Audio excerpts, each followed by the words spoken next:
The gospel that we read today cannot be applied to my mission somewhere Nueva Ecija 3 days ago.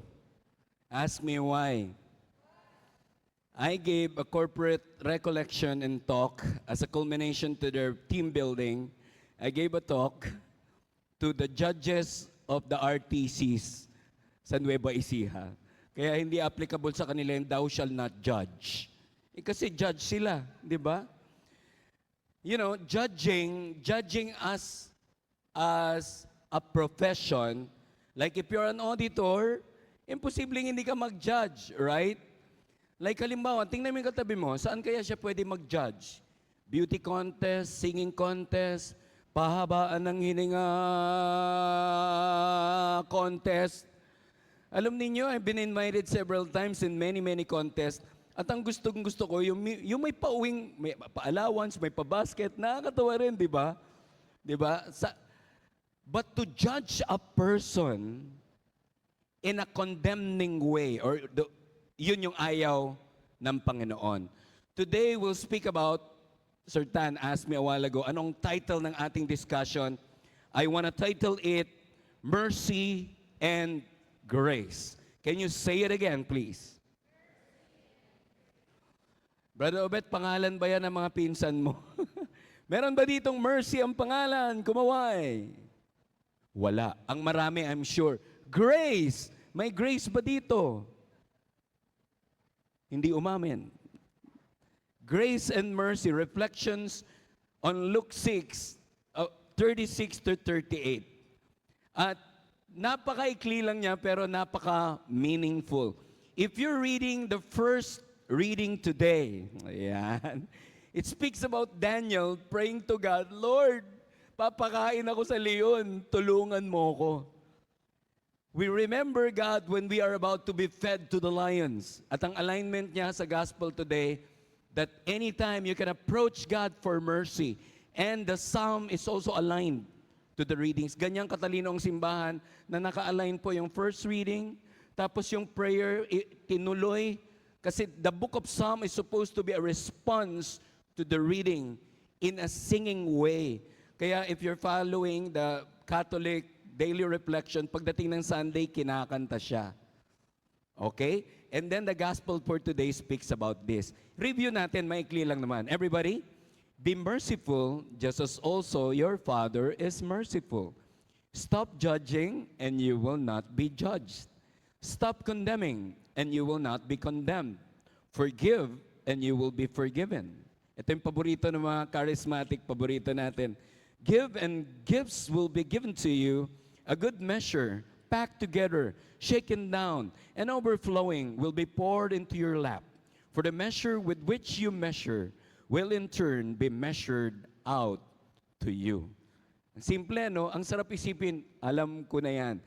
Yun din ang akala ko, pero I am teaching not just philosophy, not just education, in a public school, which is very near here, sa Diliman, sa UP Diliman. And what I love in the course that I'm teaching is, it's both philosophy and education, philosophy of education.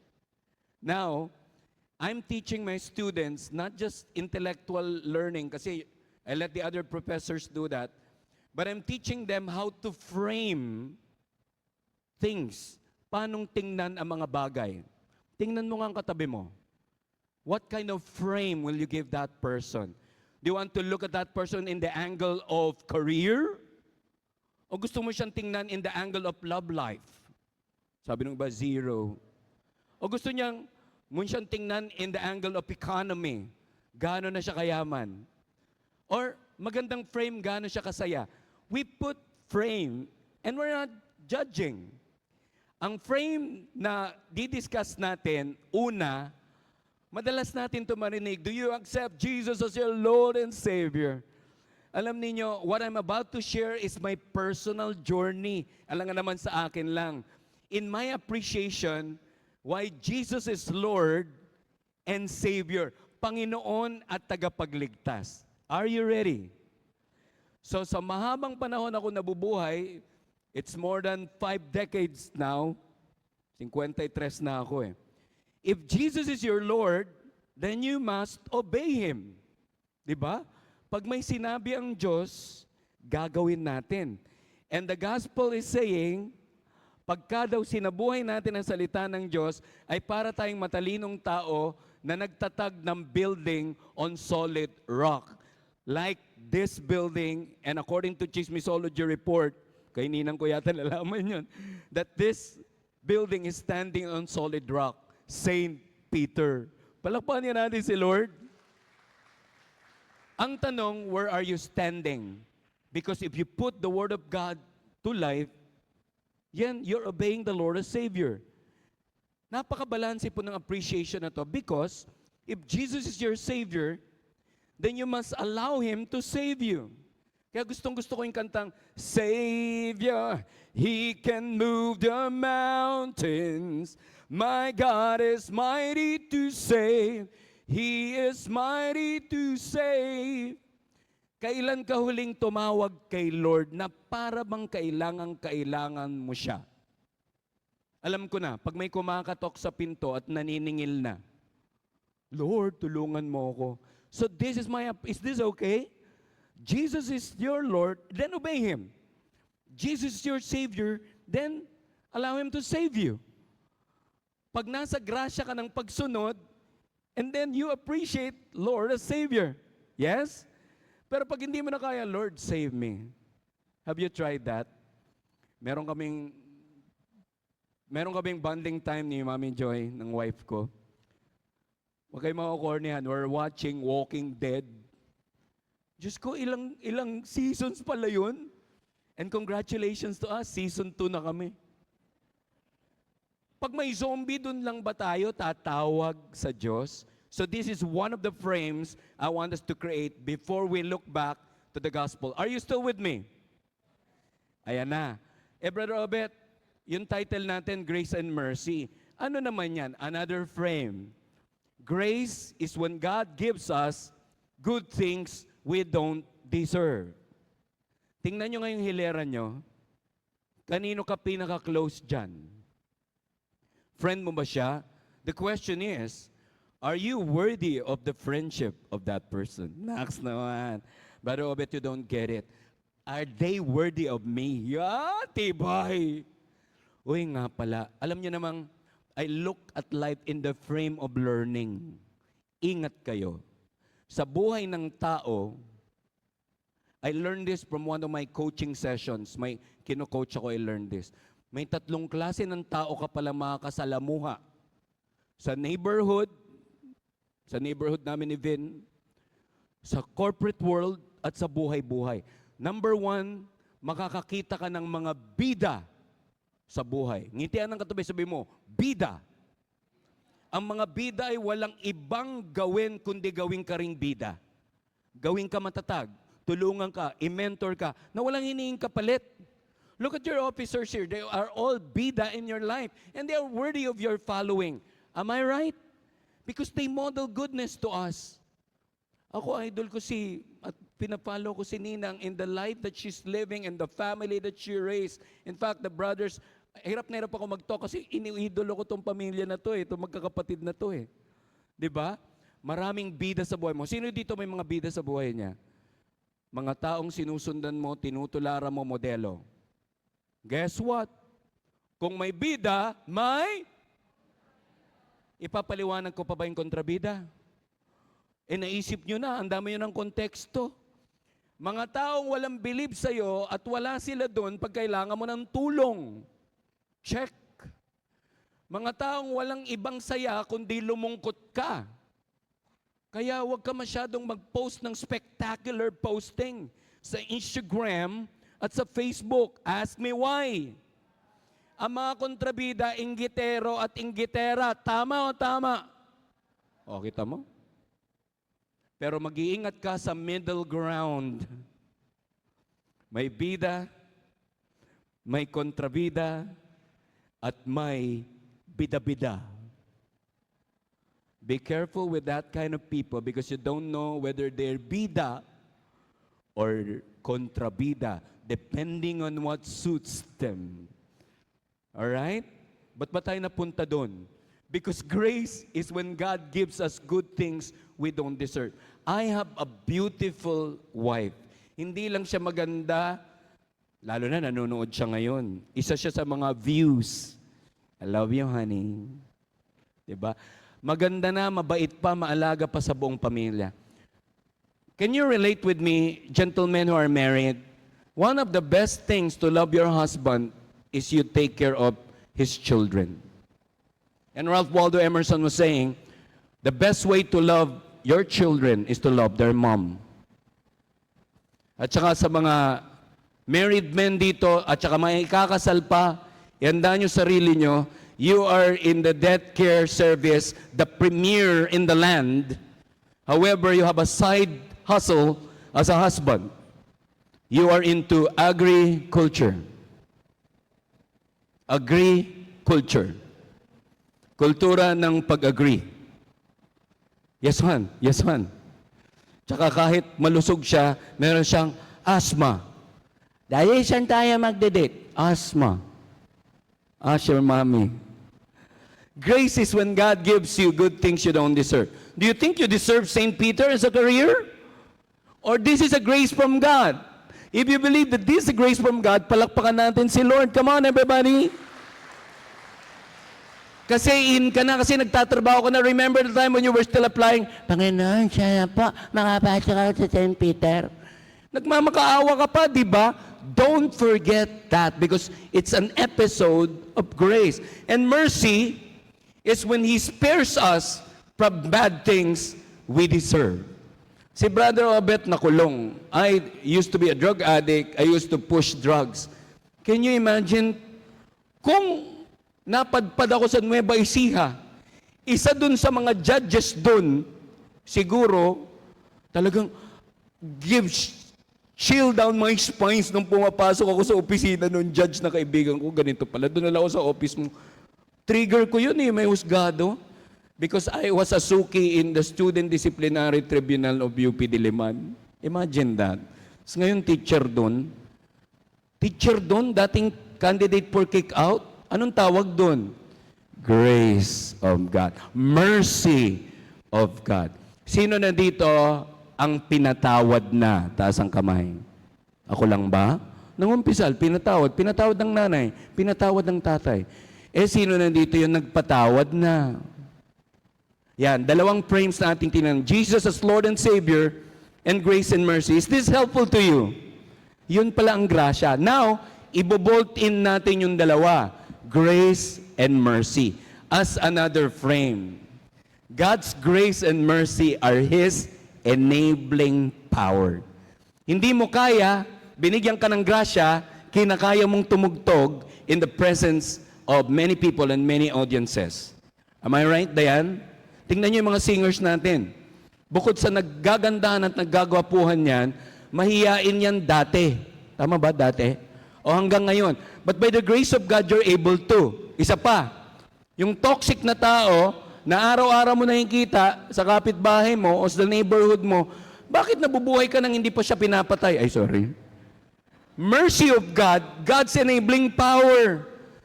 Mabait ba ang katabi mo? Pumalakpak ka kung gusto mong bumait ang iyong katabi. Ayun, yun talaga yung popular dito. Yun talaga box office ever. Higit pa sa papurihan natin ng Panginoon. Gusto nyo bang bumait ang... Yun ang dasalin mo, that God's enabling power will come upon that person. Amen? You wouldn't believe me, but until now, I'm still afraid to speak in a public place. By the grace and mercy of God. Can we place our hand over our hearts and say this with me? Lord, thank you for the learning today. From this day on, and for the rest of my life, I will avail of your mercy and grace. Thank you, Jesus. Let's give a big, big hand to the Lord. Lalo na kung gusto mong bumait ang katabi mo. Come on! Ayan! Woo! So because it's God's enabling power, the grace of Jesus will enable you to obey Him. Amen? Mahirap sumunod. Ngayon, na-discover mo na may grace and ang Diyos Because of your grace, I will follow you. Yun yung pinipray natin na give us today our daily bread so that we can carry our daily cross. Di ba ang ganda? The mercy of Jesus will enable you to be saved by Him. Lord, dati akong nagpo-porn. Tapos Lord, pinatawad mo ako, nangumpisal ako, bumabalik ako, naging porn again. Joke lang. Bumabalik na naman ako sa dati kong ugali. Lord, save me. It's a very powerful prayer. It's the prayer that saved my life. In-interview ako dati ng isang TV personality. What saved you, brother? Sabi ko maraming bagay.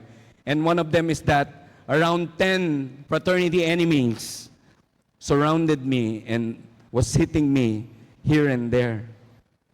Isa lang ang sinabi ko, Lord, kung totoo ka, save me. Guess what?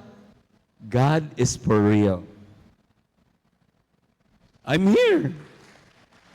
Tingnan mo ang katabi mo mula ulo hanggang paa. Saan kaya yan sinagip ni Lord? Sa tingin mo? Sa broken heart. Wow! Tuloy natin to. Ayan. Ang haba ng frame, maikli lang yung discussion, ito na yon. Balik tayo sa gospel. The grace and mercy of Jesus' grace and mercy will enable you to become a channel of His mercy. Be merciful, just as your Father is merciful. I often lead people to inner healing, lalo na sa mga taong mahirap patawarin. The Light of Jesus Family has an outreach, it's called Jeremiah, because these girls are abused before. And mind you, during the pandemic, 70% of the cases of abuse, of sexual abuse, are domestic.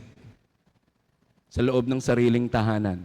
Makinig hindi niya kayang magpatawad, pero in the visualization prayer na niyayakap ng Diyos, yung mahirap patawarin na tao, forgiveness is taking place. Because of God's grace and mercy. You know that I love science. Alam niyo ba, the problem with unforgiveness, ngitian mo yung katabi mo, sabi mo, unforgiveness daw, is it will ignite something in your body, it's called totipotent cells. Ano yun? Wala lang.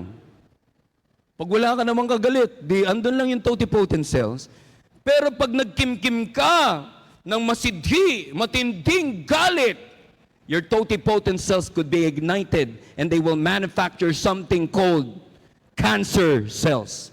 Because in one research that I was able to read, many cancer cases are relationship toxicity. Kaya dapat expert forgivers tayo. Can you do this? Turo sa taas. Yung kilala mong expert forgiver, pakituro nga. Yung magaling magpatawad, turo mo. Sabi nung iba, parang mahirap, brother. Be merciful. Kaya ba magpatawad? Nasa Lenten season po tayo. Sige na nga, place your hand over your heart and say this with me, Lord, mahirap, pero pinapatawad ko na siya. O see, top of mind, lalabas yung mukha ng taong bad trip. Because forgiveness is not in the feelings. Forgiveness is in the decision. You don't forgive people because they deserve your forgiveness. You forgive them because you deserve your peace. Come on, you would like to have peace. Please forgive. Palakpakan natin si Lord. The grace and mercy of God will enable you to become a channel of His understanding and acceptance. Stop judging, or you will not be judged. Stop condemning, and you will not be condemned. Mga kapatid, tayo, ang galing-galing natin, siksik, liglig, umaapaw. Pag magbigay ka, alam nyo ba na pag binasa ng isang Kristiyano, Katoliko, believer of the Scripture, yung Scripture, hindi niya pinaghihiwalay na parang voltage pipe na naghihiwalay at nagsasama-sama ang salita ng Diyos.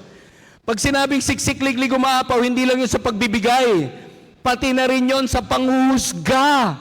If you judge, siksik, liglig at umaapaw na panghuhusga din ang darating sa'yo. Kaya pala, brother. Oo. Kaya pag may nakita kang tao, don't be a judger. Ang ganda-ganda ng programa sa TV na bawal judgmental. No, ang sarap because people might not be what they seem to be. Tingnan mo yung katabi mo. Alam mo bang holy person yan? Candidate yan sa sainthood. O ito pa, yung mga multi-millionaires, nagpapanggap na mahirap. Pero maraming bida-bida na nagpapanggap na mayaman. Nakita mo yung, if you sincerely speak in English, observe the way people would adjust. Yeah, I just went there. Yeah. Pag mas maraming kaysa sa salita, hindi talaga Inglesero yung tao. Hindi nila alam, ang mga Inglesero, kaya mong kausapin ng Tagalog. Takalok, sabi ng mga Indonesian. Stop judging. Kasi, buti pa si Aristotle, sabi niya, be kind to any person because every person is fighting a hard battle. Palakpakan ng palakpak para Sige. Palakpakan natin si Lord. Pumapalakpak tayong lahat para bumait ang ating katabi. Inunawa ba natin siya? Tinanggap ba natin siya?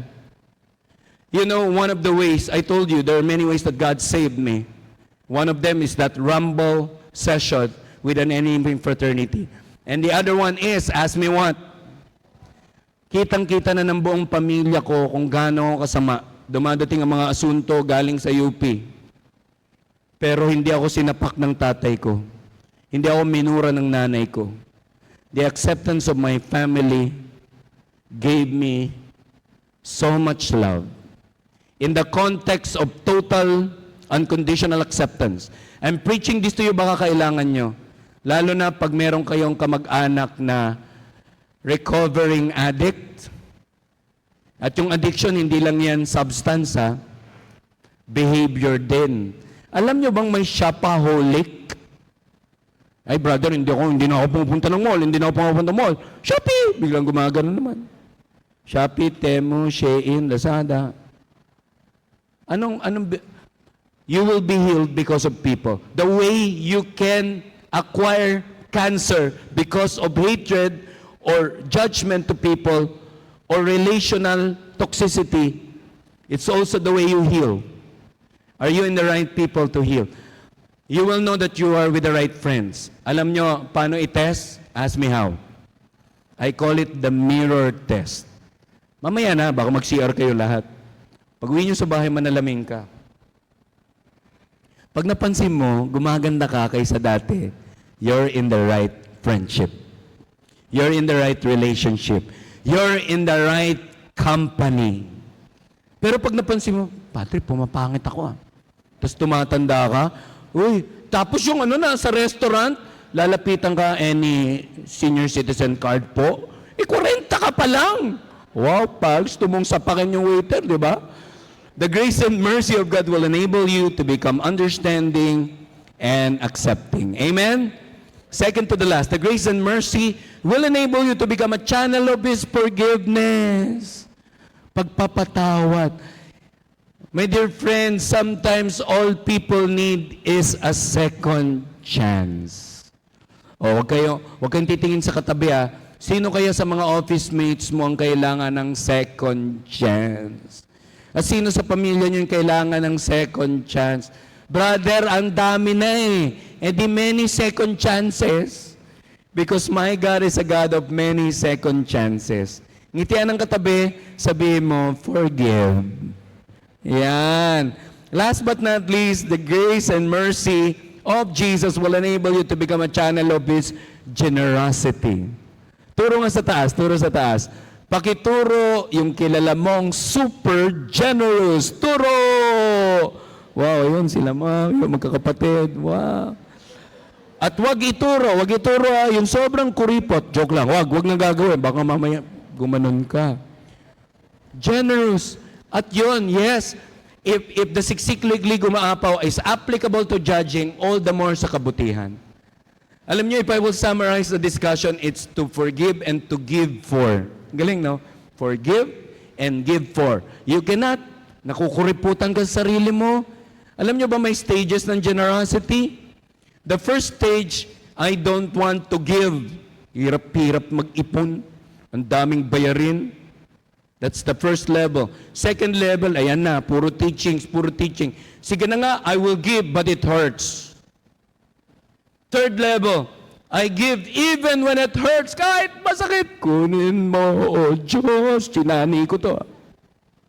The fourth level, ang ganda ng fourth level, pero hindi pa yun yung peak. The fourth level, you give and it doesn't hurt anymore. Sabi mo sa katabi mo, it doesn't hurt anymore. Wow! Ibang naisip niya. But the highest of all generosity is, it hurts me when I cannot give. Oh.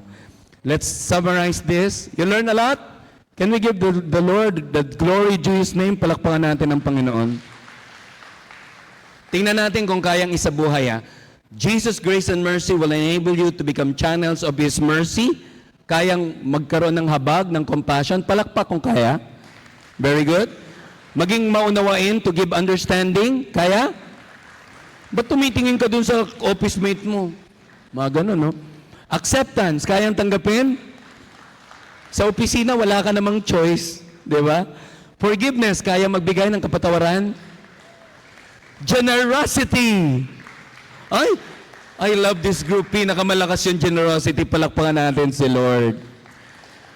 We're about to worship, and I just want you to know that once upon a time, I was interviewed by this lovely, very intelligent lady. You know this already, especially the ones who saw me in the reels, in YouTube. And when Tony Gonzaga asked me, Kuya Obet, saan mo maihalin tulad yung buhay mo? Sabi ko, sa basag na palayok.